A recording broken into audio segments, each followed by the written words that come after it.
será uno de los registros de la fotografía etnográfica más completos en la historia de la exploración del Amazonas.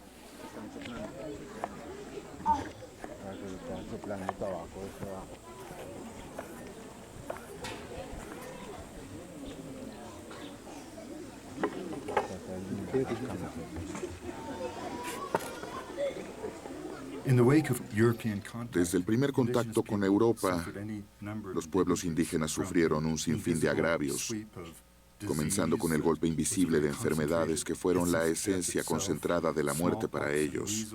La viruela y el sarampión, que más que diezmar a los pueblos, acabaron con el 90% de su población. Y luego, claro, llegó el caucho.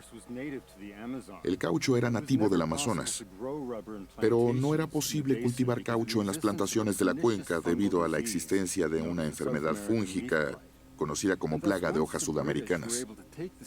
Pero una vez que los británicos lograron tomar las semillas del Amazonas y establecer plantaciones en el sureste asiático, donde la plaga no existía, la fortuna se invirtió inmediatamente. Y para 1940, al inicio de la participación de Estados Unidos en la Segunda Guerra Mundial, el 95% de los suministros mundiales de caucho se cultivaban en 12 millones de acres en el sureste asiático, el primer lugar al que los japoneses planeaban ir. Y 6 semanas después de Pearl Harbor, los japoneses habían tomado el control, literalmente, de las reservas mundiales de caucho natural. Fue una crisis extraordinaria. Exprimimos látex de cada planta que logramos encontrar y enviamos exploradores botánicos de vuelta al Amazonas para conseguir tanto látex como fuera posible. Fue por eso que Scholtes vino originalmente a la Paporis, porque se rumoraba que era la veta madre de caucho. Y por eso sus órdenes fueron descender por el río, crear un mapa de él y contar cada árbol de caucho que hubiera en la costa, para así estimar el número de árboles de caucho que podría haber en toda la cuenca. El Amazonas producía apenas 50,000 toneladas de caucho al año. Los aliados necesitaban 1 millón de toneladas y eventualmente, para 1943, los esfuerzos de los exploradores botánicos pasaron de encontrar fuentes de látex a encontrar la forma de acabar con el monopolio asiático. En algún lugar de esta selva del tamaño de la cara visible de la Luna, donde probablemente hay unos 300 o 400 millones de árboles de caucho de 3 diferentes especies que producen látex de alta calidad, había un árbol resistente a la plaga y de alto rendimiento. Era como buscar una aguja en un pajar. A Scholtes lo enviaron a encontrar ese árbol, y lo encontró en los alrededores de Leticia, hogar de los ticuna. Encontró lo que los caucheros llaman árboles sangrantes. Scholtes edificó las bases de lo que en el futuro sería la industria estadounidense del caucho, libre de la peste y libre del riesgo de que un poder extranjero se los arrebatara. Sin embargo, después de la guerra, el programa pasó de manos del Departamento de Agricultura al Departamento de Estado de Estados Unidos, y se dio la orden de que el caucho no sería de Latinoamérica. Los jardines clonados que preservaban el raro plasma germinal que se había recolectado al elevado costo de sangre y tesoros se talaron por completo. Los archivos fueron confiscados y clasificados. ¿Era acaso una extraña conspiración? No, solo fue una idiotez burocrática. Eso y la fe en el futuro del caucho sintético, porque el caucho sintético había ganado la tierra, pero los burócratas que tacharon el sueño de Scholtes de un plumazo no pudieron anticipar 2 desarrollos. Uno, el neumático radial, que debe tener caucho natural en el costado y la correa para reforzarlo. Y aún más importante, el desarrollo de la industria aérea moderna. Cada avión en el que han viajado tiene neumáticos que salen por completo de un árbol. Solo el caucho natural tiene las cualidades que le permiten pasar de las temperaturas bajo cero a gran altitud al choque y el impacto de rozar contra el asfalto a 250 kilómetros por hora en un lapso de 10 minutos. Y por eso es que hoy en día usamos más caucho natural que nunca antes.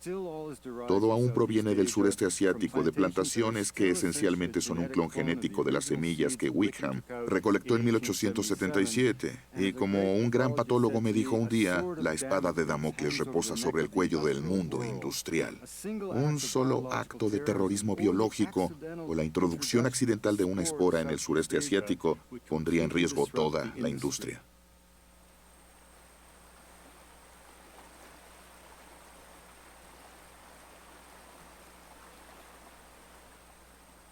Bueno, entonces vamos a hablar un poco sobre la amenaza que se ha presentado acá en el territorio, desde la misma época de las caucherías, cómo ha venido atentando hacia los pueblos indígenas acá de las Vaporis.